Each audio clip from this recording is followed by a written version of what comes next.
네, 글로벌 이슈와 함께 국내 증시에서도 성공 주파수 올려보겠습니다. 기업공시연구소의 변명인 대표님과 함께합니다. 어서 오세요. 네, 반갑습니다. 네, 반갑습니다.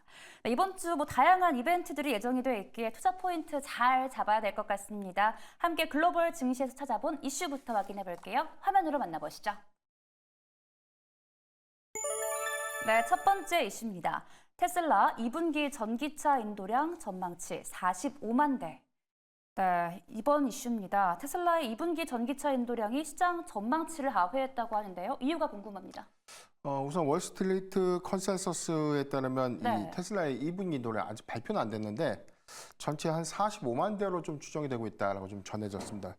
시장의 어떤 전망치에도 좀 하회할 수 있는 어떤 판매량이고 전년 동기 대비해서는 3.4%가 감소될 수 있다라고 좀 밝혀졌는데 지난 1분기에도 인도량이 좀 더 예상치보다 하회했던 흐름들을 좀 보여줬기 때문에 지난 1분기가 38만 6천 대의 인도량을 좀 보유했고 여기에 더해서 2분기까지 인도량이 좀 감소되면서 상반기 자동차 판매량, 즉 인도량들이 급격히 좀 감소하는 모습을 좀 보이지 않았나 좀 보고 있습니다. 전반적으로 어떤 상황들을 보면 최근 이 거래일까지 이 독일을 좀 포함해서 유럽의 전체 한 15개국의 테슬라 차량 인도량이 한 9만 7천 대로 좀 추산되고 있는데 네, 이 부분이 전년 동기 대비해서는 한 40% 좀 감소했고 정말 많이 줄었네요. 그렇죠. 전년 동기가 한 16만 3천 대를 했는데 네, 거의 뭐 절반까지는 아니지만 그래도 40%대 급감을 했다는 것은 여실히 지금 확인되고 있는 이 유럽의 전기차 보조금의 축소 내지는 폐지 영향이 좀 가장 크게 좀 작용하지 않나 좀 보고 있습니다. 다만 이제 5월 판매량에 관련된 부분들은 좀 소폭 좀 증가됐다는 부분들은 유럽을 좀 제외한 북미와 중국에서에 대한 판매량들은 일부 좀 회복을 했다라고 좀 밝혀졌는데 네, 전체적인 어떤 인도량들이 좀 확정된 어떤 시점 이 부분은 좀 중요하겠지만 그래도 시장에 어떤 예상되는 어떤 흐름들이라면 2분기 어떤 인도량들 좀 더 감소될 수 있지 않을까라 좀 보고 있고 그 일전에 CNBC에서도 한번 보도를 했었는데 네, 상하이 기가팩토리에서 주력 모델 Y 모델의 경우에는 20% 정도 감산이 최근 한 3개월 정도 좀 진행했다. 그러니까 주력 모델이 감산됐고 판매량도 저조해지고 여기에 관련된 인도량까지 떨어지는 흐름들 이 부분이 1분기 기조에 이어서 2분기까지 좀 더 이어지고 있는 모습이다라고 좀 보여지고 있는데 여기 더해서는 뭐 지금 시장에서 좀 나오고 있는 이슈들이 뭐 최근에 뭐 포드라든가 GM의 경우에는 미국 안에서 전기차 판매량이 한 5월에 그래도 좀 소폭 좀 상승하는 좀 모습을 좀 보였거든요. 네,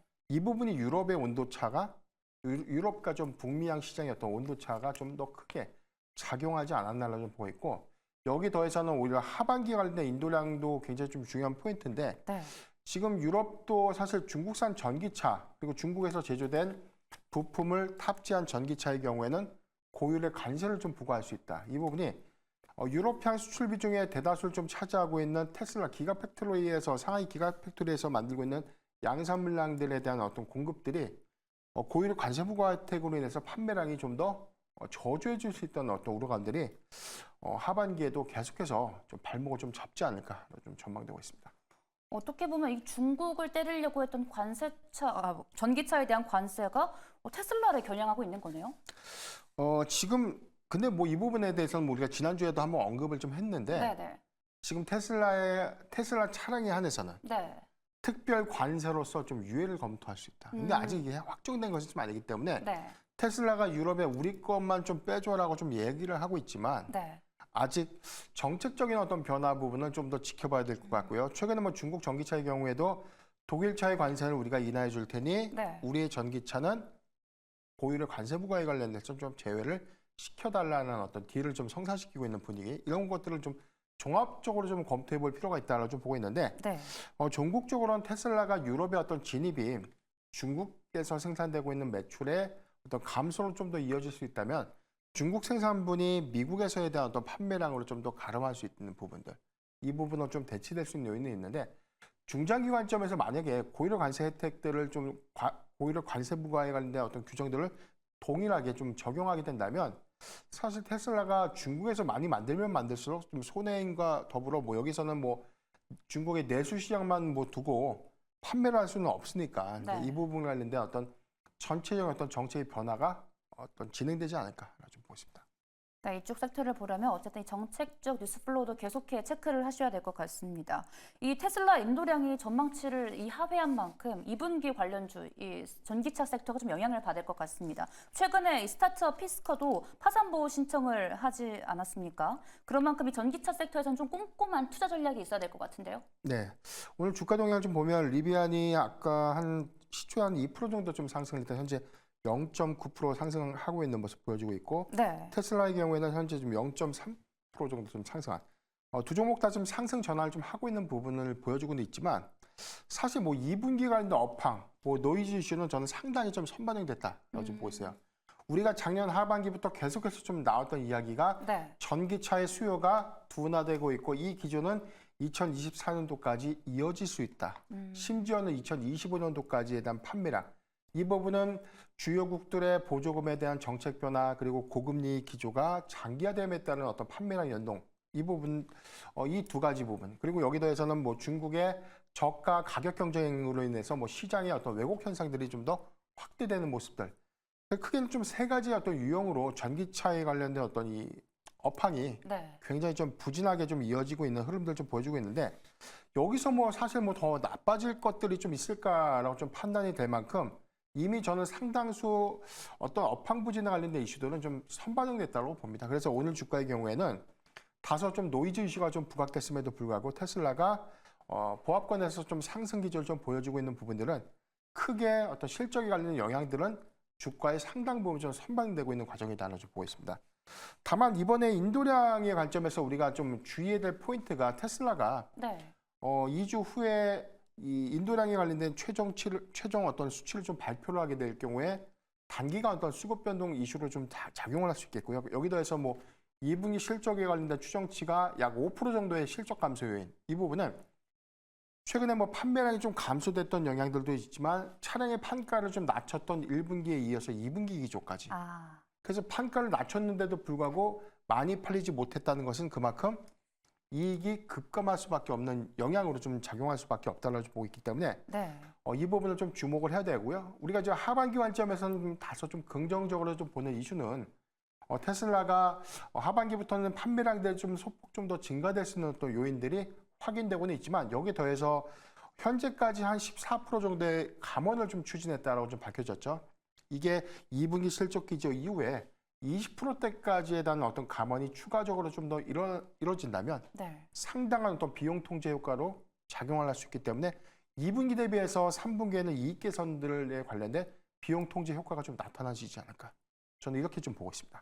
네, 업황 부진이라는 리스크는 이미 주가에 선 반영이 되어 있지만 2주에 발표되는 이 전망치에서는 수급 변동 이슈가 있을 수 있다라고 전망을 해 주셨습니다. 그럼 저희 이어서 여기서 전기차 섹터 마무리하고요. 국내 증시에서 주목할 만한 이슈 확인하면서 투자 시그널 높여보겠습니다. 화면으로 바로 만나보시죠. 네, 두 번째 이슈입니다. 데이터 센터 전력 초비상, 냉각 시스템 도입 부각. 네, 두 번째 이슈입니다. 최근에 이 AI 모멘텀으로 데이터 센터가 필요해지고 전력난이 대두가 되고 있습니다. 이 데이터 센터 전력 효율은 이 냉각 시스템이 좌우한다고 하는데 이제 이 냉각 시스템 테마가 아니라 좀 이름 올리면서 잘 갈 수 있을까요? 우선 뭐 데이터 센터 관련된 이슈들이 우리가 지난 3월부터 관련해서 이슈가 좀 부각됐던 부분들, 네. 서버에서 발생했던 열에 관련된 이슈, 여기에 데이터 센터를 좀 구동함에 있어서 많은 전력이 좀 소모된다 이렇게 알고 있죠. 네. AI 산업이 좀 가속화되고 여기에 AI 연산들이 가속화되다 보니까 데이터 센터에 들어가는 이 서버의 어떤 관리 양상들이 좀 더 진행되고 있고 여기 들어서 전력을 많이 잡아먹는다. 이 정도만 좀 알고 있는데 사실 전력의 어떤 소모량이 좀 가장 큰 부분, 전체적으로는 한 45% 정도를 차지하고 있는 부분이 데이터 센터에 열을 식히기 위한 이 냉각 시스템의 어떤 가동에 소요되는 어떤 전력 요금들이 더 크다는 것입니다. 그렇기 때문에 사실 데이터 센터 자체에 관련된 어떤 전력 소모가 좀 큰 것이 아니라 여기서 발생되는 열을 관리하기 위해서 사용되고 있는 전력 소모량들이 좀 굉장히 좀 커졌기 때문에 앞으로 시장의 화두는 전력 소모를 줄이면서 열을 저감시킬 수 있는 어떤 기술이 무엇일까? 이 부분이 좀 시장의 화두로 부각이 됐었고 여기 더해서는 뭐 크게 냉각 시스템의 어떤 고도화도 우리가 생각을 했지만 원천적으로는 반도체 소재 안에서도 뭐 저전력 반도체라든지 소재가 열을 흡수하거나 차단할 수 있는 뭐 유리기판에 관련된 어떤 이슈들 이런 부분들까지 계속해서 좀 부각이 된 바 있었습니다. 전체적으로 보면 뭐 쿨링 가동이라고 좀 불리고 있는 데이터 서버의 어떤 열을 효율적으로 좀 개선시킬 수 있는 어떤 이 시스템이 현재 데이터 센터의 어떤 가동을 정상화시키고 있고 효율적으로 좀 관리를 하고 있다. 자, 이 부분 좀 동의를 하는데 네. 다만 단점이 앞서 말씀드린 대로 많은 전력 소모를 하고 있다는 것이죠. 전체 원가의 한 45% 정도에 관련된 부분. 그래서 지금 대안으로 조금 떠오르고 있는 부분이 두 가지 공법이 있는데 뭐 공기의 어떤 이 순환을 좀 바꿔서 공기를 좀 차갑게 만들어서 열을 좀 관리하는 공냉식 기법 이게 있고요. 마찬가지로 같은 열을 이 액체, 그러니까 물을 이용해서 좀 관리를 하는 순행식 공법 이렇게 두 가지로 좀 구분이 되고 있는데 사실 뭐 각자의 어떤 이 공법에 관련된 어떤 고도화 부분들이 전체 데이터 센터에 대한 방대한 양을 한꺼번에 좀 처리하기는 좀 제한적인 어떤 기술입니다. 그렇기 때문에 지금 현재는 공냉식 기법이 조금 더 보편화되어 있고 많은 부분들에 대해서 좀 탑재가 되고 있는데 순행식 공법은 현재 뭐 소형이라든가 중형 전력기기 장치들에 이 탑재가 되고 있기 때문에 앞으로 순행식 공법들이 대형화될 수 있는 어떤 데이터 센터에 어떻게 좀 적용될 것인가 이 부분이 좀 중요한 포인트고요. 이런 관점에서는 우리가 흔히 이야기하고 있는 액침 냉각 이 기술이 좀 시장이 좀 화두로 좀 부각되고 있는 모습이 아닌가라고 보고 있습니다. 어쨌든 이 냉각 시스템이 주목을 받기 시작한 게 얼마 되지 않지 않았습니까? 그만큼 최근에 급등하긴 했지만 앞으로의 상승 룸은 많이 열려 있지 않을까요? 어떻게 보고 계세요? 전시적인 어떤 시장 규모를 우리가 좀 주목을 해봐야 될 것 같은데 지금 네. 데이터 센터양 들어가고 있는 냉각 시스템에 관련 시장 전체 파이는 5년간 약 40조 원으로 좀 추산이 되고 있어요. 이 부분이 현재 단순화되고 있는 데이터 센터에 대한 어떤 설립 이슈뿐만이 아니라 저는 향후 3년간은 공급자 우위 안에서 AI 칩이 계속해서 좀 공급되고 이 수요는 네. 데이터 센터에 관련된 설립이 확충되고 있고 확장되고 있다라고 보고 있는데 네. 글로벌 상위 한 800개의 기업들이 최근 3년 이내에 데이터 센터를 확충하겠다는 어떤 이 계획들이 좀 더 보편화되고 있는 부분들을 네. 주목해 본다면 앞으로 3년간은 데이터 센터의 어떤 설립 이슈가 지속적으로 좀 부각될 수 있기 때문에 여기에 관련되는 전력 소모 관련된 이슈들은 계속해서 좀 부각될 수 있다라고 보고 있고 전체 어떤 시장 규모를 좀 추산해 보면 아까 말씀드렸던 뭐 순행식 공법이라든가 공냉식 공법 이 두 가지를 어떤 방식으로서의 어떤 효율성을 좀 갖고 있느냐. 근데 기존의 공냉식 공법의 경우에는 전력의 어떤 소모량을 동일하게 좀 가져가는 단점들이 좀 있었기 때문에 전기를 좀 덜 먹으면서 공기의 어떤 이 순환을 통해서 네. 열을 낮출 수 있는 어떤 기술 고도화에 좀 주목을 해봐야 되겠고요.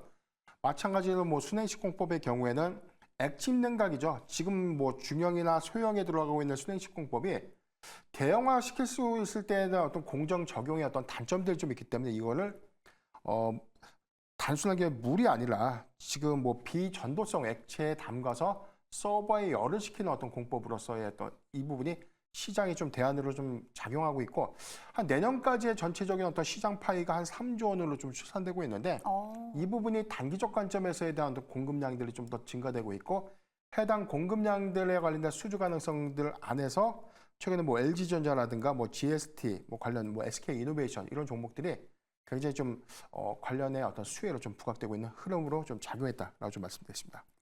이 정유 업계도요. 최근에 뭐 액침 냉각유라고 해가지고 이쪽 시장에 뛰어들었습니다. 그럼 계속해 시장 파이에 늘려갈까요? 어떻게 보세요? 그렇죠. 뭐 기술이 계속해서 고도화되고 있는 부분이 뭐 결국에는 뭐 순행식 공법이라는 게 물을 통해서 서버에 열을 식힌다. 근데 물을 전기에 뭐 바로 닿으면 네. 이게 뭐 누전이 될 수도 있고 그렇죠. 이 기계가 좀 손상을 입을 수 있죠. 그렇기 맞습니다. 때문에 비전도성 전기가 통하지 않는 액체에 서버에 열을 좀 식히는 방법. 여기서 하나는 뭐 비전도성 액체에 관련된 이슈가 정유주들의 경우에는 여기서 관련된 비전도성 액체를 여기 공급하는 부분들. 그래서 여기는 앞으로는 어떤 소재에 관련된 공급 이슈가 좀 더 부각될 수 있는 측면들이 있고 여기에 대해서 좀 더 재미있는 이슈들은 마이크로소프트가 2018년도에 실험을 한 게 있는데 스코틀랜드 앞바다에서 지금 이 바다에 데이터 센터를 좀 잠수시켜가지고 여기서 좀 열을 식히는 어떤 데이터 센터를 현재 좀 운영을 좀 하고 있고요. 네. 여기서 나온 어떤 지표들을 보면 성능과 안전성, 뭐 여기에 대해서는 비용의 효율성까지도 부각이 됐지만 이게 관리 비용은 굉장히 좀 많이 든다. 그러니까 굉장히 데이터 센터 자체에 소요되고 있는 직접적인 어떤 비용들은 감소될 수 있는 어떤 영향들이 좀 크지만 이 데이터 센터를 운영하기 위해서 이 바다에 잠수시키고 이거를 효율적으로 좀 운영시킬 수 있는 냉각 시스템에 대한 관리 비용이 굉장히 좀 더 비싸다라는 부분들 때문에 그런데 그럼에도 불구하고 이제 이런 프로젝트들은 좀 일회성으로 좀 국한되는 것이 아니라 많은 어떤 양산, 뭐 기술의 어떤 고도화들을 좀 통해서 계속해서 좀 공법은 좀 더 발전시키고 있는 모습이기 때문에 앞으로는 뭐 바다에 좀 수장을 할 수 있고 뭐 최근에 뭐 국내에서 좀 나왔던 얘기들은 네. 국내 뭐 댐에다가 데이터 센터를 잠수시켜서 여기서 열을 효율적으로 좀 더 관리할 수 있다. 자, 그래서 앞으로는 뭐 순행식 공법이라든가 액침 냉각 기술의 경우에는 전력 소모에 관련된 이슈에서는 가장 대안이 될 수 있는 기술이기 때문에 이런 기술들 그리고 이런 관련주들의 흐름들이 굉장히 좀 수급적인 측면에서 좀 기대가 되고 있지 않나 보고 있습니다. 네, AI로 인해서 이 전력 난에 대한 모멘텀이 계속해 나오면서 액침 냉각은 계속해 따라갈 수밖에 없는 키워드인 것 같습니다. 그렇다면요, 이제 국내도 그렇고 네. 글로벌도 그렇고 어떤 관련주가 있을까요? 우리가 좀 미국 시장에서 봤을 때는 뭐 최근에 뭐 버티브 홀딩스의 경우에는 여기에 관련된 연동되는 종목들 그래서 버티브 홀딩스의 주가가 강했으면 국내 액침 냉각 관련 종목들의 주가가 좀 급등했던 그런 어떤 현상들이 좀 있었는데 사실 미국에서 슈퍼 마이크로 컴퓨터가 액침 냉각의 관련주다라는 것은 처음 알고 있을 거예요. 오, 정말요? 그렇죠. 좀 다소 좀 생소할 수 있는데 지금 엔비디아로부터 칩을 받아서 데이터 센터에 서버를 좀 공급하고 있다 정도만 알고 있는데 네. 여기에 대해서 데이터 센터에 대한 냉각 시스템을 좀 관리하는 여기에 대해서 액침 냉각 기술을 좀 활용해서 이 사업에 관련된 어떤 부분도 슈퍼 마이크로 컴퓨터가 좀 진행을 하고 있고요. 버티브 홀딩스의 경우에는 여기서 뭐 가장 빠르게 데이터 센터양 어떤 액침 냉각 시스템을 좀 공급하고 있는 그런 회사인데 이 비중이 계속해서 증가될 수 있고 그 파이가 커지면 커질수록 전체 시장을 좀 독식하기에는 굉장히 좀 제한적이기 때문에 후발주자들의 어떤 대규모 어떤 투자라든가 이런 부분들이 좀 더 가속화되는 관점에서의 냉각 시스템은 충분히 어떤 이 글로벌 경쟁력으로 좀 작용할 수 있다고 좀 보겠습니다. 그래서 미국은 한 두 가지 정도 종목으로 좀 집중을 해보면 좋을 것 같고요. 국내의 경우에는 GST나 뭐 K엔솔, 뭐 유니셈, SK 이노베이션 그리고 LG전자 등이 좀 부각되고 있는데 네. 최근에 주가 동향들 좀 보면 오늘 워트가 24.4% 정도 강했지만 워트의 경우에는 오늘 액침 냉각 관련된 기술 모멘텀보다는 HBM 공정에 관련된 선단 공정 투자 기대감이 부각이 되면서 오늘 상승한 것이기 때문에 이 부분을 좀 논의를 좀 하겠고요. 네. 대체적으로 최근에 주가 수익률을 좀 보면 20거래일 기준에서는 뭐 LG전자 그리고 뭐 3S라든가 하나 에어로스페이스, 뭐 SK, 뭐 유니셈 이런 순으로 좀 더 강한 흐름들을 좀 보여주고 있는데 네. 전체 수익 비중들을 좀 보면 현재는 뭐 LG전자가 최근의 주가 상승폭들은 2분기 실적에 관련된 기대감도 수반을 하고 있지만 여기에 더해서 냉각 시스템에 관련된 어떤 이 향후 수주 기대감 이 부분이 좀 더 크게 수급을 이끌지 않았나 좀 보고 있습니다. 네, 미국 액침 냉각 관련주로 이 슈퍼 마이크론이랑 버티브 홀딩스 제시해 주셨고 액침 냉각 국내에서는 뭐 GST부터 정말 많은 종목들이 있습니다. 현재요 엔비디아가 3%대 급등을 하고 있습니다. 네. 뭐 전문가들은 뭐 AI 버블이다 아니면 뭐 기술적 조정이다 이야기를 하는데 어떻게 보고 계실까요? 우선 엔비디아의 오늘 조정, 뭐 최근 3거래간의 조정 때문에 최근에 나온 기사들을 우리가 좀 주목을 해보면 네. AI 성장성의 정체가 왔다, 뭐 거품론이다 네. 이런 부분들이 있는데 우리가 그냥 단순하게 우리가 좀 수급을 볼 때 엔비디아의 주가 상승률 우리가 지난 올해 초까지만 하더라도 엔비디아가 분할 전 주가에서 뭐 1000비대가 올까 이 부분도 굉장히 거품이다, 네. 고평가다 그리고 이 부분에 대해서는 좀 다소 좀 너무 과열된 목표 주가가 아닌가 그렇게까지 좀 전망을 했다가 1분기 실적 딱 나오고 나서 네. 뭐 분할 전 주가에서 뭐 지금 목표 주가 뭐 지금 월가가 제시했던 목표 주가도 충분히 좀 상회를 좀 했었고요. 지금 뭐 1,300달러까지 사실상 돌파를 한 것이죠. 그리고 난 이후에 3거래일간 조정을 좀 받았고 그 안에는 뭐 옵션 만기 여파에 관련된 풋옵션 이슈도 있었고 두 번째는 자사주의 처분 이슈 그다음에 네. 뭐 세 번째 경우는 단기 과열권에서에 대한 이 조정은 사실상 차익 매물을 좀 소화하는 과정으로서 우리가 좀 지켜봐야 되는데 이 부분이 AI에 관련된 성장의 어떤 정체성과 좀 더 연결시키는 것은 너무 지나치지 않았나로 좀 보고 있습니다. 최근 거래의 어떤 뭐 주가 동향들을 좀 봤을 때 네. 그나마 마이크론이 단기 추세선을 좀 더 탄탄하게 좀 지켜줬다는 어떤 차이점을 고려해 본다면 엔비디아의 어떤 최근의 어떤 조정들은 성장의 정체성이라기보다는 차익 매물을 소화하고 있는 과정에서 좀 발생됐다라고 좀 보고 있기 때문에 오늘 엔비디아의 3%대 상승 부분은 저는 뭐 익히 건전한 조정을 거치고 난 이후에 반등이다라고 좀 보여지고 있고 목표 주가가 지금 상향됐던 부분이 우리가 지난주에도 한번 언급했듯이 뭐 $200까지 좀 상향됐죠. 네. 이 부분이 2분기 실적에 관련된 부분들 그리고 3분기에 대한 가이던스 전략 또는 4분기까지에 대한 이 캐파가 얼마만큼 확대될 수 있을까? 이 부분을 우리가 좀 더 그 방향성을 좀 확인해 본다면 그 방향성이 시장의 전망치보다 좀 더 상회할 수 있는 흐름들이었다면 저는 충분히 목표 주가 $200도 과언은 아니다라고 좀 보고 있습니다. 네, 이런 엔비디아의 여파 때문일까요? 오늘 외국인이 최근의 흐름을 보면 SK 하이닉스는 갑자기 팔고 또 삼성전자는 담는 이런 양상을 보이고 있거든요. 어떻게 보고 계실까요, 이쪽은? 전체 상황들을 좀 봤을 때는 네네. 삼성전자의 경우는 뭐 다음 주에 2분기 잠정 실적 발표를 좀 앞두고 있죠. 네네. 7월 초라고 좀 기재는 돼 있지만 아직 한 이번 주 중 후반 정도의 어떤 전체적인 어떤 이 실적 발표 일정들이 좀 더 구체화가 좀 될 것인데 삼성전자의 실적 발표 기대감들이 지금 수급을 좀 더 이끌고 있지 않나라 좀 보이세요. 지금 엔비디아의 조정 이후에 SK 하이닉스가 좀 조정을 받았던 상황들은 엔비디아의 상승폭과 함께 SK 하이닉스가 좀 비교적 같은 결을 보이고 있다는 관점에서 오늘 뭐 엔비디아가 3%대 이상에서 좀 더 마감을 해준다면 네. 내일 SK 하이닉스도 여기에 관련된 어떤 키 맞추기 관점에서 주가 좀 더 다시금 좀 반등할 수 있는 요인으로 작용할 수 있다라 좀 보고 있고요. 네. 삼성전자의 경우에는 지금 뭐 HBM3 그리고 HBM3 모델에 대한 12단 어떤 퀄 테스트의 승인은 좀 이루지 못했지만 네. 2분기 레거시 반도체 부분에 대한 실적 호조. 그래서 시장의 영업이익 컨센서스가 한 8조 2천억 원으로 좀 전망되고 있는데 불과 이게 한 달 전까지만 하더라도 한 7조 원대로 좀 추산됐다는 점. 그리고 최근 기점에서는 영업이익의 어떤 이 시장 컨센서스 전망치가 10% 정도 더 상향되고 있다는 점. 그래서 막상 뚜껑을 열어보면 네. 해당된 실적 컨센서스가 굉장히 좀 양호하게 좀 나올 수 있다는 어떤 기대감들로 좀 작용을 하고 있고요. 두 번째는 DS 사업 부분이 1분기에 반도체 사업 부분이 1분기에는 굉장히 좀 더 시장 기대치에 좀 못 미치는 실적 발표를 했는데 네. 여기서는 세부 실적 발표에서는 3조 원 이상에서 많게는 5조 원대 영업이익을 좀 추산해 볼 수 있다. 이 부분을 고려해 본다면 삼성전자가 HBM 쪽에서는 고전을 하고 있지만 전통적인 반도체 부분에 대해서는 수익성이 크게 상향되고 있다. 이 부분을 주목해 볼 필요가 있다고 말씀드리겠습니다. 네, 오늘 엔비디아가 상승분을 잘 유지해 준다면 내일장에서 SK 하이닉스 좋은 흐름을 보일 것이고 이 삼성전자는 HBM에 대한 모멘텀은 좀 부족하지만 그래도 이 레거시 반도체 쪽에서 실적이 잘 찍히고 있다는 점 주목하시면 좋을 것 같습니다.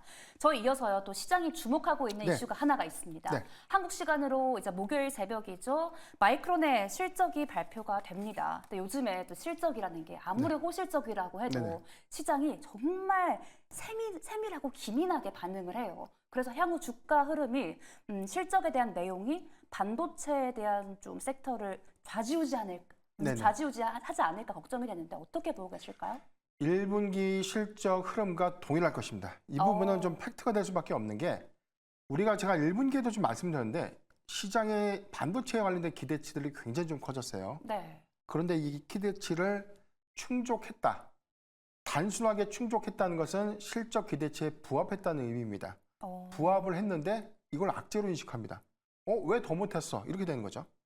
그리고 가이던스, 그리고 뭐 1분기 시장의 어떤 전망치를 좀 상회하는 호실적을 기록했는데 2분기, 그 다음 분기에 관련된 이 가이던스가 시장이 예상됐던 것보다 좀 다소 보수적이게 좀 더 발표가 되면 네. 2분기 안 좋아지니까 악재야. 이렇게 좀 인식을 하면서 한 1거래일에서 한 2거래일간의 어떤 영향으로 좀 작용했던 그런 이슈들을 우리가 좀 주목을 해봐야 될 것 같고요. 그래서 어닝 미스가 났던 것들이 슈퍼 마이크로 컴퓨터도 그렇고 당시에 마이크론도 마찬가지였습니다.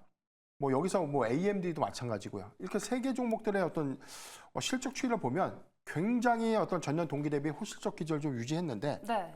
가이던스가 다소 보수적이었다. 또는 실적이 기대치에 부합했다. 네. 이걸 악재로 좀 인식했다는 부분들은 단기 과열권에 형성됐던 뭐 반도체 섹터가 조정의 좀 빌미로 좀 작용될 수 있는 부분들. 그래서 우리가 이제 2분기 실적 기조를 봤을 때 마이크론에 대한 눈높이가 아주 굉장히 좀 더 커져 있다는 것이죠. 네. 그렇기 때문에 마이크론이 2분기 실적에 부합했는데 그 다음 분기에 대한 가이던스를 소폭 하향시키거나 보수적으로 제시한다면 네. 이를 또 악재로 좀 이식할 수 있는 가능성은 있다고 좀 볼 수 있기 때문에 일단 지금부터 우리가 낙폭이 크다고 해서 매수하기보다는 마이크론의 실적을 확인해 볼 필요는 있지 않나로 좀 보이고요. 여기에 더해서 이 부분은 네. 마이크론을 좀 논외로 하더라도 우리나라도 역시 2분기 어닝 시즌에 좀 들어오면서 뭐 삼성전자가 실적 발표를 통해서 이 방향성들을 좀 제시해 줄 겁니다. 그렇다면 반도체 소부장주 안에서 1분기 실적 기대주 종목들은 2분기까지 실적이 확대될 수 있는 영향으로 좀 이어지겠지만 반대로 1분기에도 비교적 실적 회복을 좀 못했던 기업들의 경우는 2분기에 무작정 따라하는 것이 아니라 네. 2분기 실적 확인, 여기서 실적 개선을 확인해 볼 필요가 있다라고 좀 말씀드렸습니다. 그런데요, 아까 전에 이제 마이크론의 실적이 전망치에 부합할 것이다라고 전망을 해 주셨잖아요. 네네. 그러면 좀 반도체 섹터 단기적으로는 흔들릴 수 있겠네요. 오늘의 어떤 주가 흐름들 보면 네. 내일 미국 시간으로 내일이죠. 내일 마이크론의 실적 발표가 좀 예상이 되고 있는데 네.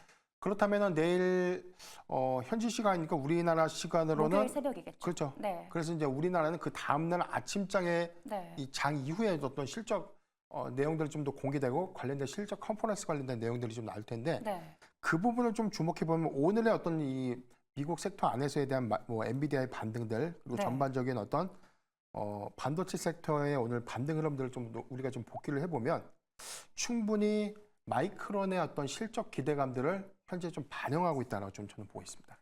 네, 알겠습니다. 또 이어서 저희 내일이죠. 엔비디아가 주총을 엽니다.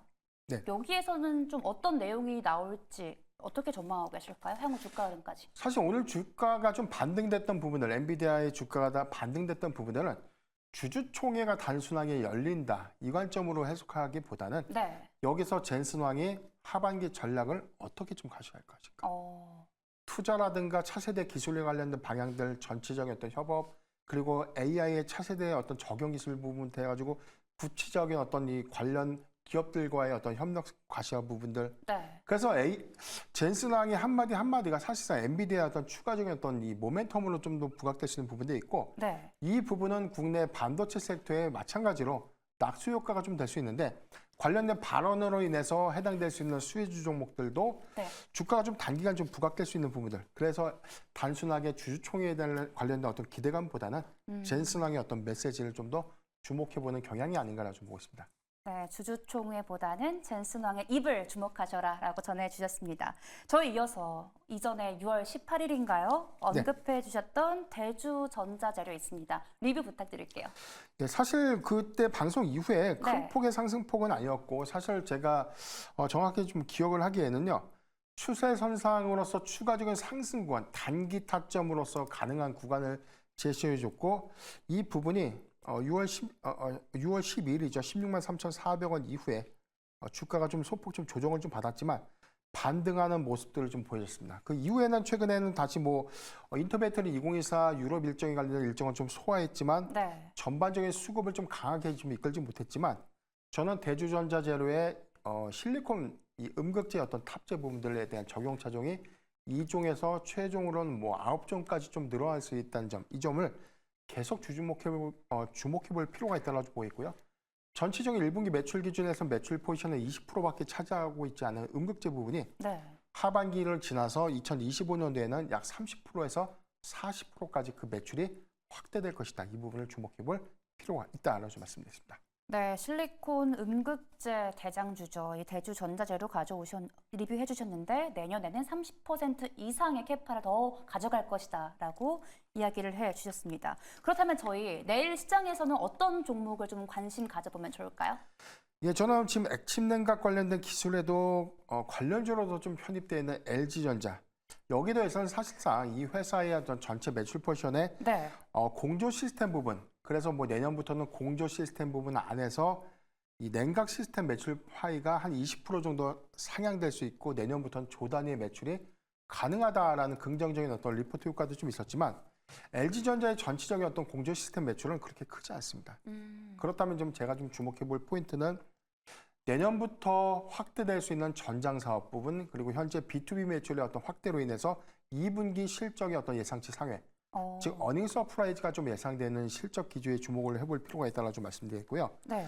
여기 대해서는 뭐 지금 컨퍼런스 콜에서 좀 언급을 했던 것처럼 B2B 매출을 2030년까지 40조 원대까지 확대를 시키겠다. 여기에 관련된 뭐 냉각 시스템에 관련된 매출도 좀 들어가 있지만 전체적인 AI 산업 이 전환에 관련된 가전 부분에 대한 이 교체 수요가 활발하게 좀 이루어지면서 가전 관련된 매출도 굉장히 좀 크게 상향될 수 있는 부분을 우리가 주목을 해야 되겠다라고 좀 말씀드리겠고요. 두 번째는 전장 사업 부분에 대한 캐파인데 지금 뭐 북미의 경우에는 뭐 GM과 포드를 고객사로 좀 보유하고 있고 네. 유럽의 경우에는 좀 벤츠를 주요 고객사로 보유하고 있는데 현대차 그룹과의 전장 사업에 관련된 가속화 부분 여기에 대해서 현대차 그룹향 전장 부품의 납품들이 좀 더 본격화됨에 따라서 안정적인 LG전자의 전장향 사업들의 확대 이 부분이 앞으로의 하반기 주가의 어떤 충분한 업사이드로 좀 작용할 수 있다고 좀 볼 수 있기 때문에 저는 LG전자의 경우에는 중장기관점에서 굉장히 좀 긍정적이다라고 말씀드리겠습니다. 네, 그럼 가격 전략까지 말씀해 주시죠. 예, 좀 가격 전략의 경우에는 내일 시초가 공략은 좀 저는 가능하다라고 좀 보고 있는데 매수가 11만 원 미만 그리고 네. 목표가 12만 8천 원 그리고 손절가는 9만 8천 원을 제시해 드리겠습니다.